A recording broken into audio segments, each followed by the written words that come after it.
விஜய் பாஜகவால் உருவாக்கப்பட்ட ஒரு நபர் தான். பாஜகவின் செல்லப்பிள்ளையாகத்தான் விஜய் இருக்கிறாரு. ஏன் உருவாக்குனாங்க அப்படின்னா, இந்த தீபாவளி திருநாளை ஆரடி ஸ்வீட்ஸுடன் கொண்டாடுங்கள். சென்னை முழுவதும் 63க்கும் மேற்பட்ட கிளைகளுடன். Indigus Photo Durable Exterior Paint with Duro Color Technology. No compromise. உங்க சைடுலயும் எங்க சைடுலயும். It's a GT promise. இந்த அரசியல் அனுபவமே இல்லாத ஆட்களை வைத்துக்கொண்டு களத்துக்கே வராத ஒரு விஜய் மத்திய மாநில அரசுகளை எதிர்த்து எப்படி நீங்க ஒரு அரசியல் கட்சி நடத்த முடியும் தமிழ்நாட்டில்? இப்படி சொல்லி தான் சார் அவர் கரூர்ல மக்களை சந்திக்க போறேன்னு போனாரு. ஆனா மற்ற மாவட்டங்கள்ல நடக்காதது கரூர்ல மட்டும் நடந்திருக்கு இல்லையா? புஷி ஆனந்த் சென்னை நீதிமன்றத்துல ஒரு முன்ஜாமீன் கேட்கிறார். இது விபத்து, எனக்கு அதுக்கு சம்பந்தம் இல்ல. இதை இந்த நிகழ்ச்சி ஆர்கனைஸ் பண்ணது அந்த மாவட்ட செயலாளர், நீங்க அவர் மேல வழக்கு போட்டீங்க, கைது பண்ணீங்க, எனக்கு முன்ஜாமீன் கொடுங்கன்னு கேட்கிறாரு. அப்ப சென்னையில உங்களுக்கு அது விபத்து, டெல்லியில அது சதி. தமிழ்நாட்டு சார்பாக தமிழ்நாடு அரசாங்கமே சிபிஐக்கு போயிருக்கு. இந்த மணப்புறம் அஜித்குமார் காவலாளி தமிழ்நாடு அரசாங்கமே சிபிஐ கேட்டாங்க. அப்படி சிபிஐக்கு தமிழ்நாடு அரசு மாற்றப்பட்ட போது இதே விஜய் என்ன பண்ணார்? கையில ஒரு பேனரை கையில பிடிச்சிக்கிட்டு, பதாகை கையில பிடிச்சிக்கிட்டு, இந்த மணப்புறம் அஜித்குமார் சிபிஐக்கு மாற்றப்பட்டது. திமுக பாஜக கள்ள உறவு. இப்ப என்ன உறவு? பாஜக இந்த அரசியலை, இந்த சம்பவத்தை தனக்கு சாதகமாக பயன்படுத்தி விஜயை தன் கட்டுப்பாட்டில் கொண்டு வந்து விட்டது. இந்த பிரச்சனை வந்த பிறகு தொடர்ந்து உங்களுக்கு யார் ஆதரவா பேசுறா? எச் ராஜா பேசுறாரு, அண்ணாமலை பேசுறாரு, தமிழிசை பேசுறாங்க. விஜய் உங்களை காப்பாற்றுவதற்காக வரமாட்டாரு. அவர் தேவதூதர்லாம் இல்ல, உங்கள் மீட்பர்லாம் கிடையாது. உங்களை கொண்டு போய் பாஜகவில் அடமானம் வைப்பதற்காக விஜய் தயாராயிட்டார். ஒரு பிரச்சனை ஓடி போயிட்டீங்க. கொச்சி நிர்வாகி முதல் காணா, 16 நாள் சுவிட்ச் ஆஃப். கட்சி அலுவலகம் பூட்டி கிடக்கு. இது ஒரு கட்சி கழக. வீடியோ கால்ல பேசினாரு. 3 நாள் கழிச்சு அடக்கமெல்லாம் பண்ணி பால் ஊத்தின பிறகு பேசுவாரா? எங்க போனீங்க நீங்க? 41 உயிர் அங்க உயிர் போய் கிடக்கு. 200க்கும் மேற்பட்ட அந்த உறவினர் நிக்கிறாங்க. நீங்க என்ன செஞ்சிருக்கணும்? அவங்களுக்கு உதவி செஞ்சிருக்கணும். போய் அடிச்சு விரட்டப்பட்டாங்கன்னு சொல்றாரு. இது எல்லாமே இவங்க சொல்றது எல்லாமே கட்டுக்கதை, தவறான தகவல்.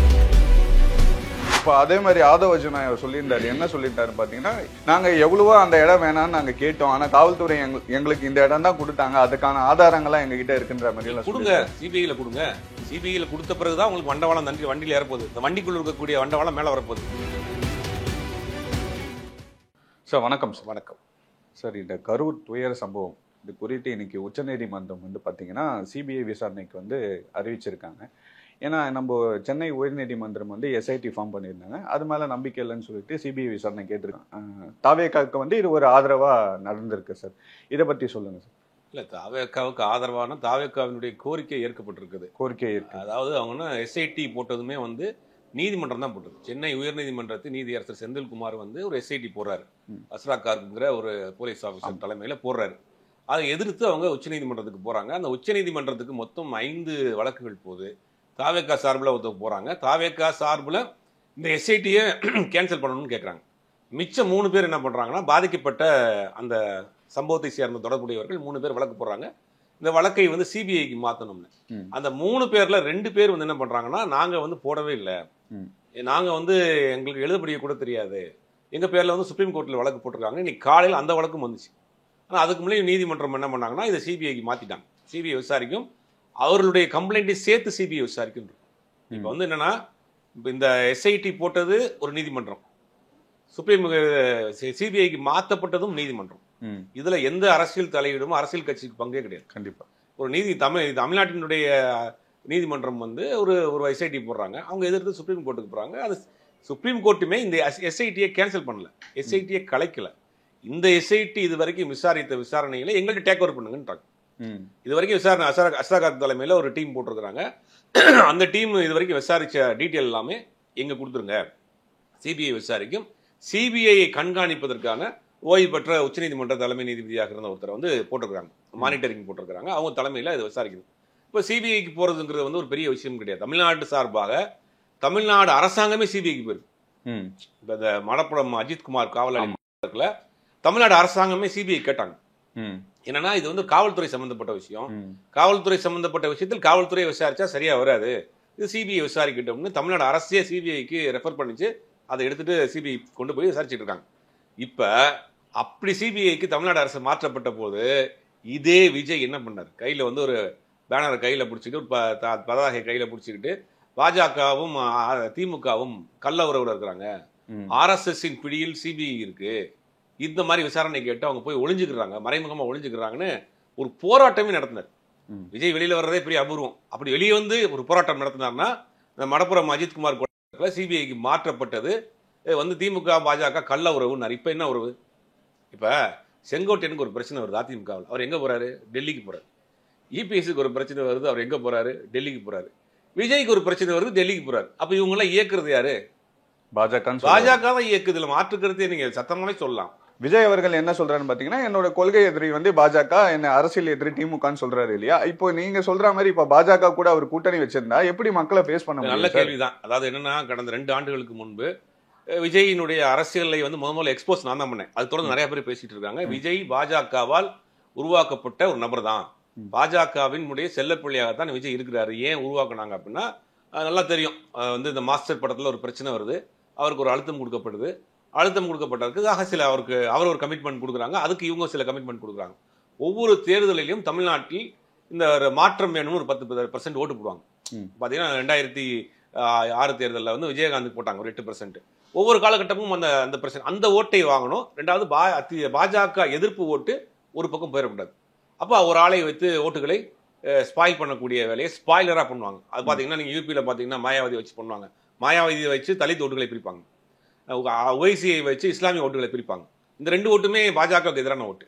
அப்போ 2 பேருமே தனியாக அனுப்பிட்டுவாங்க. போன முறை பீகார் தேர்தலில் ராம்விலாஸ் பாஸ்வானுடைய பையன் சிராக் பாஸ்வான் அமைச்சரவையில் இருக்கிறாரு.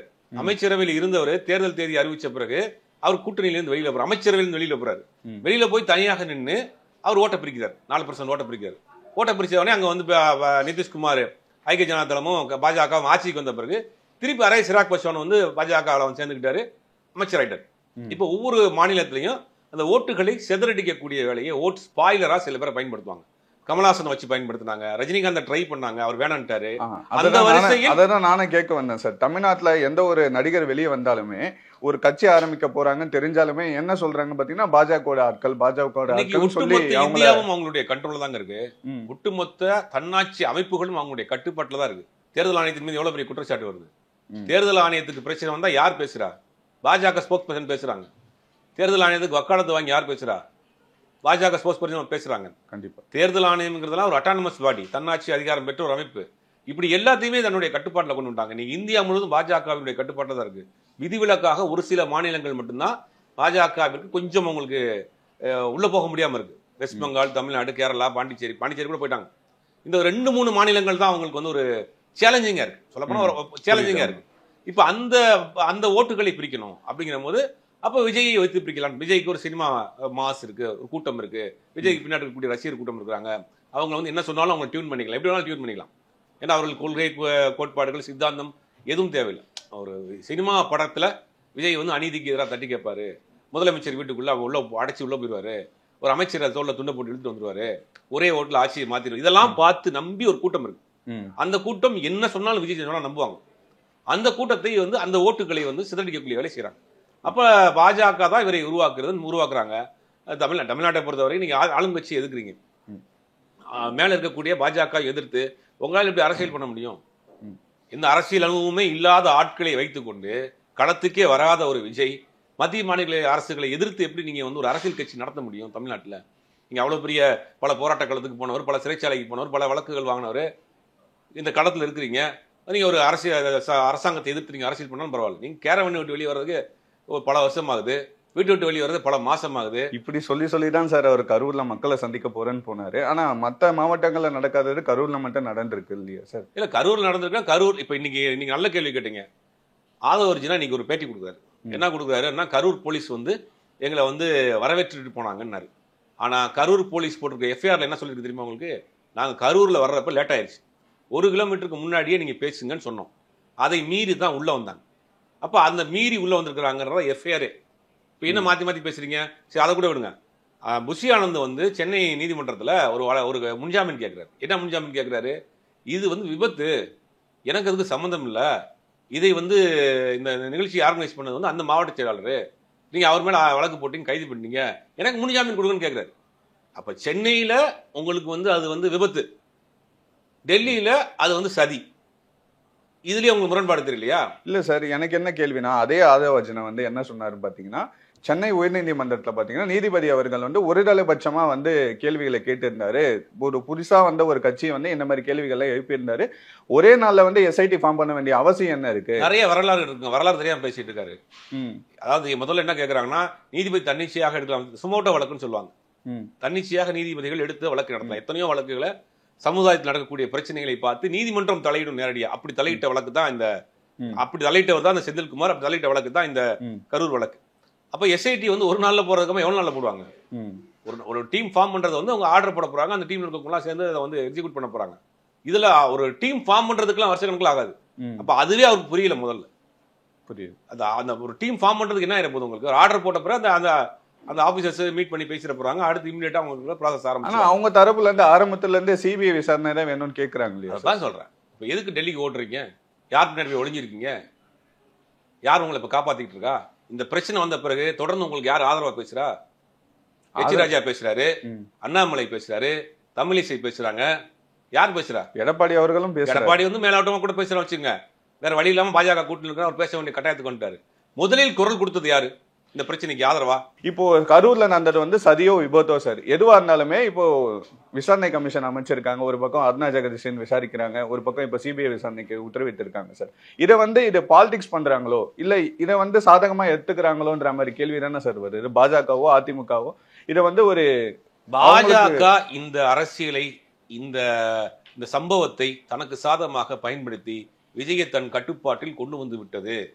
இனி இவர் மூச்சு விடுவதாக இருந்தாலும் பாஜகவை கேட்டுதான் மூச்சு விடணும். இவர் எங்க வெளியில போனாலும் பாஜக கேட்டுதான் செய்யணும். இவர் என்ன பேசுவாருங்கிறது முதல் கொண்டு பாஜக தான் இனிமேல் ஏற்கனவே தீர்மானிச்சதுதான். இனிமேல் ஸ்ட்ராங்கா தீர்மானிப்பாங்க.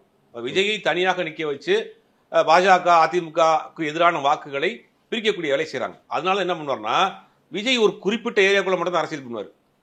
தலித் இளைஞர்களை பேசுற மாதிரி, இஸ்லாமிய இளைஞர்களை பெண்களை பேசுற மாதிரி அந்த சர்க்கிள்குள்ள தான் அரசியலே பண்ணுவார். அதை தாண்டி வெளியே அரசியலே பண்ண மாட்டார். அம்பேத்கரை கொள்கை தலைவராக வச்சுக்கிறாரு, புர்கா போட்ட ஒரு பொண்ணை பக்கத்தில் வச்சுக்கிறாரு, நோம்பு கஞ்சி குடிக்க போவாரு. பாத்தீங்கன்னா இதுக்குள்ளதான் ஒரு அரசியல் இருக்கும். அப்ப இந்த ஓட்டுகள்லாம் வந்து பாஜகவுக்கு எதிரான ஓட்டு. பாஜகவுக்கு எதிரான ஓட்டுகளை மட்டும்தான் விஜய் குறி வைக்கிறார். அந்த அதுக்குள்ளதான் பண்ணுவார். இப்ப என்ன பண்ணாங்கன்னா, பாஜகவினுடைய முழு ஆசீர்வாதத்தோடு தான், பாஜகவினுடைய வழிகாட்டுதலோடு தான் விஜய் தாவேக்கா என்ற ஒரு கட்சியை ஆரம்பிச்சார். முதல்ல 2 வருஷத்துக்கு நான் தான் பல ஊடகங்கள்ல பேசியிருக்கிறேன். அதோட இப்ப நிறைய பேசுறாங்க. இன்னைக்கு வெட்ட வெளிச்சமா இருக்கு. யார் பின்னாடி போய் ஒளிஞ்சிருக்காரு, யார் அவரை காப்பாத்துறாங்க, யார் அவருக்கு சப்போர்ட்டா பேசுறாங்க அப்படிங்கிறது வெட்ட வெளிச்சமா பாஜகவில் இருக்கக்கூடிய சிந்திக்கக்கூடிய அந்த நண்பா நம்பிக்கையில் புரிஞ்சுக்குங்க. உங்களை கொண்டு போய் பாஜகவில் அடமானம் வைப்பதற்காக விஜய் தயாராயிட்டாரு.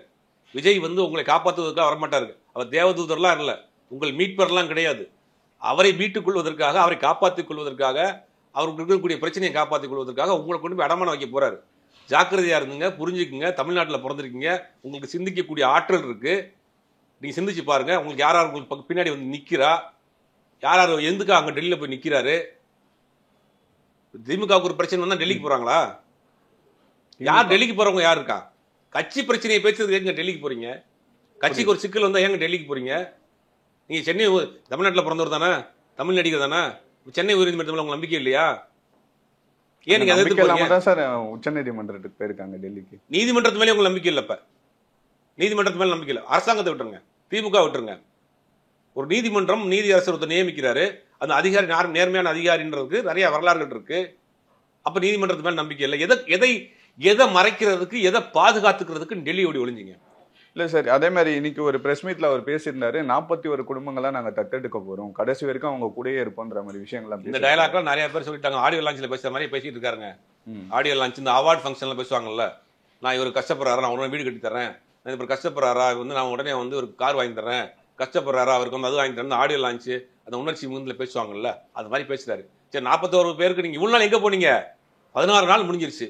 நீங்க தத்தெடுங்க, உதவி பண்ணுங்கலாம், அதெல்லாம் 2வது விஷயம். முதலில் வந்து அந்த பாதிக்கப்பட்ட ஒரு பக்கத்துல போய் நின்னீங்களா?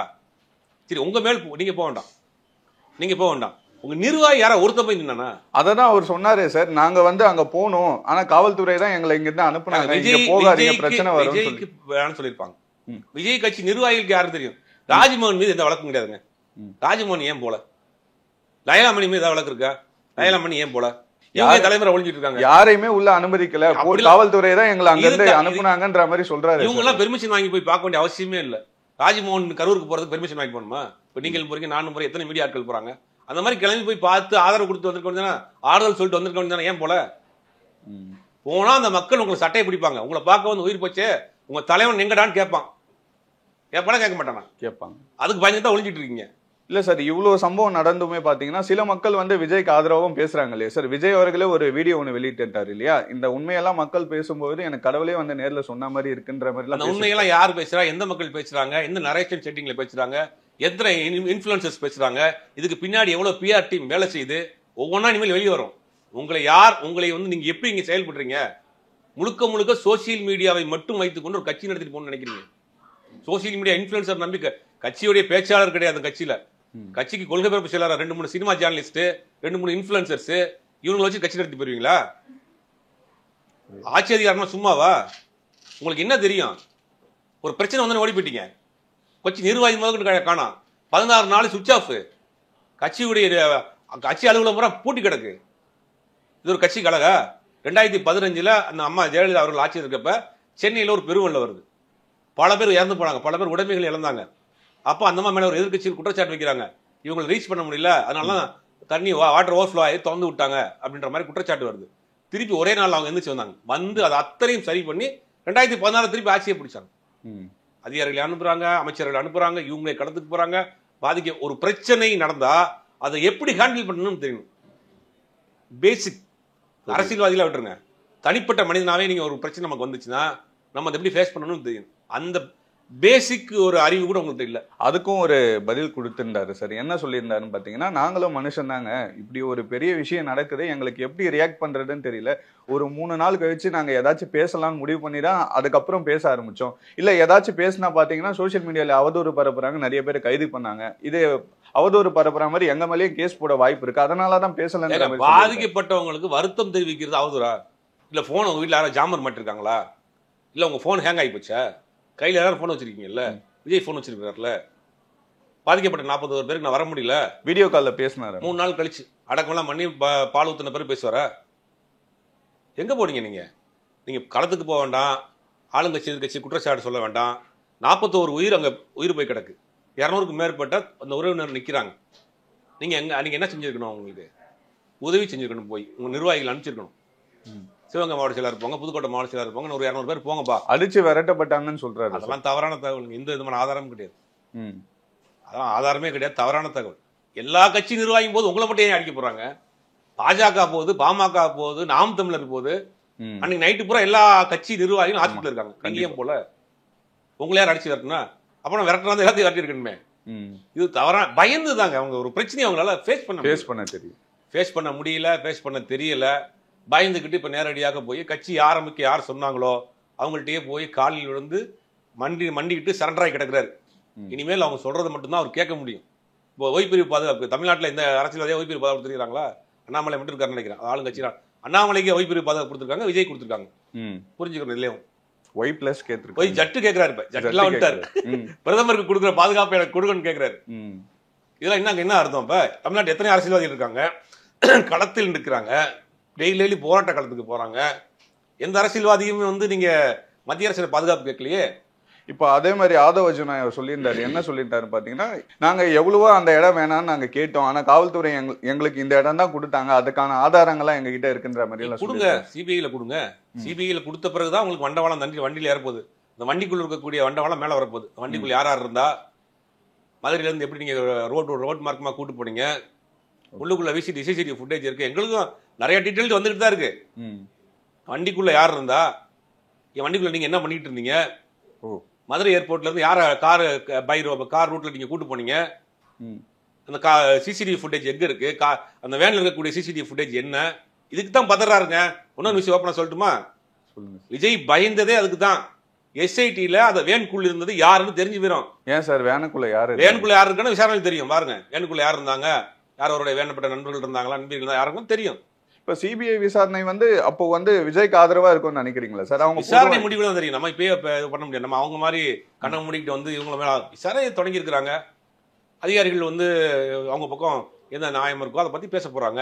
இது இல்லாம தமிழ்நாடு அரசு சார்பில் போடப்பட்ட அருணாச்சல நாணயமும் விசாரணை நடத்துது. அதை ஒரு பக்கம் விசாரிப்பு, அதை கலைக்கலாம் சொல்ல, அதை அவங்க பண்ணலான்ட்டாங்க. உச்சநீதிமன்றம் அருணா ஜெகதீசன் தலைமை நீதியரசர் அருணா ஜெகதீசன் தலைமையில் நடந்த அந்த விசாரணையை நடத்துக்கிட்டாங்க. அந்த ரிப்போர்ட்டும் இவங்க கொடுப்பாங்க. தமிழ்நாடு அரசு நடத்தக்கூடிய ரிப்போர்ட்டும் கொடுப்பாங்க, இது வரைக்கும் நடத்தின எஸ்ஐடி நடந்த ரிப்போர்ட்டையும் கொடுப்பாங்க. எல்லாத்தையும் வச்சு சிபிஐ விசாரணை நடக்கும். சிபிஐ வந்து என்ன வேற மாநிலத்தில் தான் விசாரணை பண்ண போறாங்க, தமிழ்நாட்டில் தான் விசாரணை பண்ண போறாங்க. தமிழ்நாடு போலீஸ் ஒத்துழைக்கணும், தமிழ்நாடு காவல்துறை ஒத்துழைக்கணும், தமிழ்நாட்டில் இருக்கக்கூடிய அந்த ஹாஸ்பிட்டல் இருக்கக்கூடிய டீன் ஒத்துழைக்கணும், டாக்டர்ஸ் ஒத்துழைக்கணும். கிட்டத்தட்ட 13 மணி நேரம் ஃபுட்டேஜ் வச்சிருக்காங்க. சொன்ன தவறுகளில் மிக மிக தவறான விஷயம் என்னன்னா 41 பேரை வந்து கிட்டத்தட்ட 4 மணி நேரத்தில் இது பண்ணிட்டாங்கிற ஒரு தப்பான ஒரு முட்டாள்தனமான தகவல் சொல்றாங்க. அவங்க வந்து நைட்டு 8 மணிக்கு ஆரம்பிச்சு அடுத்த நாள் மாலை 4 மணி வரைக்கும் போஸ்ட்மார்ட்டம் பண்ணிருக்காங்க. எத்தனை பெஞ்ச் யூஸ் பண்ணீங்க? 2 பெஞ்ச் யூஸ் பண்ணிருக்காங்க, 2ங்கிறாங்க 4ங்கிறாங்க, அது ஒரு இல்லை. ஆனா கிட்டத்தட்ட 13 மணி நேரம் வந்து போஸ்ட்மார்ட்டம் பண்ணிருக்காங்க. ஒரு போஸ்ட்மார்ட்டம் பண்றதுக்கு மேக்சிமம் வந்து 45 நிமிஷம். அதாவது என்னன்னா ரொம்ப அடிபட்டு ஏதாவது ஒரு முக்கியமான ஒரு சூசைட் அட்டன் பண்றாங்க, இல்லாட்டி ஏதாவது அந்த மாதிரியான காயங்கள் தான் வந்து ரொம்ப டீப்பா பண்ணுவாங்க. இது நார்மலா கூட்ட நெரிசல செத்து தான் கண்மாடி பார்த்துருக்காங்க மாதிரி ஒரு ஃபார்மாலிட்டியான போஸ்ட்மார்ட்டம் தான் அப்படின்ற மாதிரி ஒரு தகவல் சொல்றாங்க, டாக்டர் சொல்றாங்க. அது எந்த அளவுக்கு உண்மைன்னு தெரியல. 13 மணி நேரம் வந்து போஸ்ட்மார்ட்டம் பண்ணிருக்காங்க. 13 மணி நேரம் போஸ்ட்மார்ட்டமும் வீடியோ ரெக்கார்டிங் இருக்கு. அது ரூல்ஸ், அது வீடியோ ரெக்கார்ட் பண்ணி வச்சிருக்காங்க. 13 மணி நேரம் போஸ்ட்மார்ட்டம் இருக்கு. ரெண்டாவது வந்து நீங்க வந்து வேகமா ஏன் பண்றீங்க அப்படின்னா, ஒரு போஸ்ட்மார்ட்டம் பண்றப்ப ஒரு பெரிய இன்சிடென்ட் நடந்து போச்சு. 41 பணத்தை கொண்டு வந்து ஒரு ஹாஸ்பிட்டல்ல போட்டிருக்கீங்க. அது ஒரு medical college, medical hospital. Already இன்பேஷண்டா ஒரு 200-300 பேர் இருக்கிறாங்க. ஆமா, ஒரு இறந்து போன ஒருத்தருக்கு ஒரு 3 பேர் வந்திருந்தா கூட 41 பேர் கிட்டத்தட்ட 150-200 பேர் வந்திருப்பாங்க. 200 பேர் அந்த ஆஸ்பத்திரியை சுத்தி நின்றுட்டு இருப்பாங்க. ஒரு பதட்டமான சூழ்நிலையில, சாப்பிடாம கொள்ளாம பதட்டமான சூழ்நிலை நின்று இருப்பாங்க. அந்த நேரத்தை என்ன வேண்டாலும் நடக்கும். ஆமா, அப்படி ஒரு சிச்சுவேஷன்ல காவல்துறை என்ன செய்வாங்க அப்படின்னா, இமிடியட்டாக அந்த கூட்டத்தை அங்க இருந்து கலைக்கிறதுக்கு பார்ப்பாங்க. ஏன்னா உள்ள இருக்க ஒரு 300 பேஷண்ட் இருக்காங்க, அவங்களுக்கு பாதிப்பு வந்துடக்கூடாது. இந்த அடிப்படை அறிவு கூட இல்லாம முட்டாள்தனம் பேசுறாங்க. இந்த அடிப்படை அறிவு கூட இல்லாத முட்டாள் கூட்டம் தான் அவனுங்க. 300 பேர் ஆஸ்பத்திரி மாதிரி நிக்கிறாங்க, 200 பேர் உள்ள பேஷண்டா படுத்திருக்காங்க. இவங்க ஏதாவது சத்தம் போட்டாங்களோ, ஏதாவது தகராறு பண்ணிட்டாங்களோ, உள்ள இருக்க பேஷண்ட்டுக்கு யார் பாதுகாப்பு? அப்ப என்ன பண்ணுவோம்? இது இந்த விஷயம் மட்டும் கிடையாது, எல்லா விஷயத்துக்குமே இந்த மாதிரியான ஒரு பதட்டமான சூழலை முதல்ல தணிக்கத்தான் பார்ப்பாங்க. இப்ப நீங்க பாடிய போஸ்ட்மார்ட்டம் பண்ணி கொடுத்துட்டா அவங்க எடுத்துட்டு போயிருவாங்க. அதே மாதிரி இன்னொரு விஷயமா பேசுறாங்க சார். ஏன்னா அந்த வேலுசாமிபுரத்துக்கு பக்கத்திலேயே பாத்தீங்கன்னா நிறைய ஹாஸ்பிட்டல் இருக்கு, பிரைவேட் ஹாஸ்பிட்டல் இருக்கு. எதுக்கு 7 கிலோமீட்டர் தள்ளி அரசு மருத்துவமனைக்கு கொண்டு போனாங்கன்ற மாதிரி இது வந்து முட்டாள்தனத்தின் உச்சங்க. போஸ்ட்மார்ட்டம் எங்க பிரைவேட் ஹாஸ்பிட்டல்ல பண்ணுவாங்க? இல்ல, அவங்க சிகிச்சை கொடுத்தாங்க. அதுக்கு தான் இப்போ ஒரு மாவட்ட செயலர் கைது பண்ணிருக்காரு. எது கைது பண்ணிருக்காங்க? ஒரு பிரைவேட் ஹாஸ்பிட்டல் போய் அடிச்சா தெரியுமா? அவங்க ஒரு மாவட்ட செயலர், தாவேக்கா மாவட்ட செயலர் ஒரு பிரைவேட் ஆஸ்பத்திரி போய் அடிச்சுட்டான். பிரைவேட் ஆஸ்பத்திரியை போய் அடிச்சு நொறுக்கிட்டானுங்க. அவர் ஆம்புலன்ஸ் அடிச்சு, அதெல்லாம் வழக்கு பதிவு பண்ணி போட்டு அவங்க கைது பண்ணப்பட்டிருக்காங்க.